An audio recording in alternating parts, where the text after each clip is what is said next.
சிவகங்கை மாவட்டத்தை சேர்ந்த அஜித்குமாரோட கொலை வழக்குல அவங்க அம்மா கிட்ட போய் என்ன நடந்துச்சு? நீங்க உங்க பையன எப்படி பார்த்தீங்க? எப்படி போனாரு? அப்படின்னு சொல்லிட்டு விசாரிக்கும்போது, அவங்க என்ன சொல்றாங்கன்னா, எனக்கு திடீர்னு சொல்லிட்டு ஒரு ஃபோ ஒரு வி ஃபோன் வந்துச்சு. அதுல வந்து என்ன சொன்னாங்கன்னா, "உங்க பையன் இந்த மாரி நகைய திருடிட்டாரு. விசாரணைக்காக கூட்டிட்டு போயிருக்கோம்" அப்படின்னு சொல்லிட்டு எனக்கு ஃபோன் வந்துச்சு. நான் உடனே என்ன பண்றதுன்னு எனக்கு தெரியாம என் சின்ன பையனுக்கு கால் பண்ணேன் அப்படின்னு அவங்க அம்மா சொல்றாங்க. சின்ன பையனுக்கு கால் பண்ணும்போது, அவரு என்ன சொல்லியிருக்காருன்னா, "என் ஃப்ரெண்ட் இப்பதாம்மா சொன்னா. நான் வேலைய விட்டுட்டு வரேன். நீங்க வந்து எங்கேயும் போகாதீங்க. நான் வரேன். வந்ததுக்கப்புறம் பார்த்துக்கலாம்" அப்படின்னு சொன்னா. அப்படின்னு சொல்றாங்க. அடுத்து வந்ததுக்கு அப்புறமா அம்மாவும், சின்ன பையனுமா சேர்ந்து போலீஸ் ஸ்டேஷன் போயிருக்காங்க. அங்க போகும்போது, பையன பார்க்கணும்னு சொன்ன உடனே, "சரி பாருங்க" அப்படின்னு சொல்லியிருக்காங்க. அங்க போய் பார்க்குற டைம்ல அவங்க பையன், அஜித் குமார் வந்து வெறும் பேண்டோட இருந்திருக்காங்க. இந்த டைம்ல "என்னாச்சு?" அப்படின்னு சொல்லிட்டு கேட்கும்போது, "ஏதாச்சும் நகைய திருடியிருந்தேன்னா குடுத்துருப்பா" அப்படின்னு சொல்லிட்டு நான் கூட சொன்னேன். "நான் எதுவுமே திருடலம்மா" அப்படின்னு அவன் சொன்னான். இன்னொரு போலீஸ்காரர் வந்து, "நீங்கலாம் இருக்கக்கூடாது. வெளிய போங்க" அப்படின்னு சொல்லிட்டாரு. நாங்க வெளிய வந்துட்டோம். அதுக்கப்புறமா சரி விசாரணை தானே முடிச்சு விட்டுருவாங்க காலையில சொல்லிட்டு, நாங்க வீட்டுக்கு வந்துட்டோம். காலையில டீ போட்டு குடிச்சிட்டு இருக்கிற டைம்ல, இன்னும் காணோமே அப்படின்னு நினைச்சிட்டு இருந்தேன். இந்த டைம்ல நான் சோப்பு வாங்குறதுக்காக கடைக்கு போற டைம்ல ஒரு கார் வந்து நிக்குது. அதுலருந்து 2, 3 பேர் வந்து வெளிய இறங்குறாங்க. இன்னொருத்தர் வந்து வெளிய வரவும், "எங்கடா போற?" அப்படின்னு சொல்லிட்டு ரொம்ப அலட்டலா வந்து சொன்னாங்க. ஒரு தல வந்து அப்படியே எழும்பி பார்க்குற மாதிரி இருந்துச்சு. அது என் பையன். அவர வந்து வெளிய விடாம வச்சிருந்தாங்க உள்ளயே. இந்த போலீஸ்காரர் வந்து என்கிட்ட சொல்றாரு வந்து, "உங்க பையன் என்ன பண்ணிருக்கான்னு தெரியுமா? நகைய திருடி எங்க கொண்டு வச்சிருக்கான்?" சொல்லிட்டு கேட்கும்போது, "பீரோவெல்லாம் காமிங்கன்னு" சொல்லிட்டு பீரோ எல்லாமே வந்து பீரோல இருந்து எல்லா திங்ஸுமே எடுத்து வெளிய போட்டுட்டாங்க. போட்டுட்டு என் சின்ன பையனையுமே கூட்டிட்டு போயிட்டாங்க. கூட்டிட்டு போயிட்டு வண்டியிலேயே வச்சு அங்கங்கே சுத்திட்டு இருந்திருக்காங்க. நாள் முழுக்க நான் வந்து எனக்கு தெரிஞ்ச என் சொந்தக்காரங்கள்ட்டலாம் சொல்லி நான் வந்து போலீஸ் ஸ்டேஷன்ல விசாரிக்க சொல்லும்போது, அதுல எல்லாருமே வந்து நான் அங்க விசாரிச்சுட்டு இருக்கேன், இங்க விசாரிச்சுட்டு இருக்கேன்னு தான் சொல்றாங்களே தவிர, யாருமே ஒரு சரியான இது சொல்லல. சாயங்காலம் 6 மணி ஆயிடுச்சு. 6:15 மணி ஆகுற டைம்ல என் சின்ன பையன் வரான். வந்த உடனே "அண்ணன் சரியில்லம்மா, சரியா இருக்க மாட்டான்" அப்படிங்கிற மாதிரி சொல்றான். "என்னடா சரியில்லாம இருக்கான்?" அப்படின்னு சொல்லிட்டு, "நான் என்ன சொல்ற நீ?" அப்படின்னு சொல்லிட்டு கேட்கும்போது, "அண்ணன் பொழைக்க வாய்ப்பில்ல.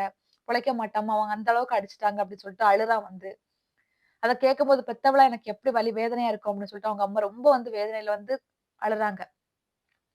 அதுக்கப்புறமா பார்த்தீங்கன்னா, இந்த பையன சின்ன பையன பாக்க வச்சு பெரிய பையன அடிச்சிருக்காங்க. பெரிய பையன பாக்க வச்சு சின்ன பையன அடிச்சிருக்காங்க. ஷூவால வந்து சங்குல மிதிச்சிருக்காங்க. அந்த பையன் வந்து அவ்ளோ வேதனைய வந்து சொல்லியிருக்காரு. என் பையன் வந்து பூவா வீட்ல இருந்து வேலைக்கு போனான். பொணமா வீட்டுக்கு திரும்பி வந்தான்னு சொல்லிட்டு சொல்றான். அந்த வார்த்தைய கேட்கும்போது எவ்ளோ வேதனையா இருக்கு தெரியுமா? அவங்களுக்கு வந்து கூட பொறந்தவங்க யாருமே இருக்க மாட்டாங்களா? அவனுங்களுக்கு பிள்ளை இல்லையா? அம்மா, அப்பா இல்லையா? ஒரு பாசம், ஒரு இரக்கம்ங்கிறது கொஞ்சம் கூடவே அவனுக்கு இருந்திருக்காதா? அப்படின்ட்டு ரொம்ப வந்து அவங்களோட குமறல்கள சொல்றாங்க அவங்க அம்மா. அந்த அம்மா கேஸ் குடுத்த அந்த அம்மாவ வந்து பத்தி என்ன நினைக்கிறீங்கன்னு கேட்கும்போது, அது ஒரு அழுக்கு. நான் அத பத்தி பேசவே நான் விரும்பல. அது யாருன்னு கூட எனக்கு தெரியாது. என் பையன வந்து என்னோட பையன கொன்றுக்காங்க. கோயில்ல வச்சு கொன்றுக்காங்க. இதுல என்னன்னு யாரெல்லாம் இதுல சம்மந்தப்பட்டிருக்காங்களோ, அத்தன பேருக்கும் வந்து அவங்க வெளியே வரக்கூடாது. அத்தன பேருக்கும் என் பையன் பட்ட அத்தன கொடுமைகள வந்து அவங்களுக்கு எல்லாருக்கும் கிடைக்கணும்.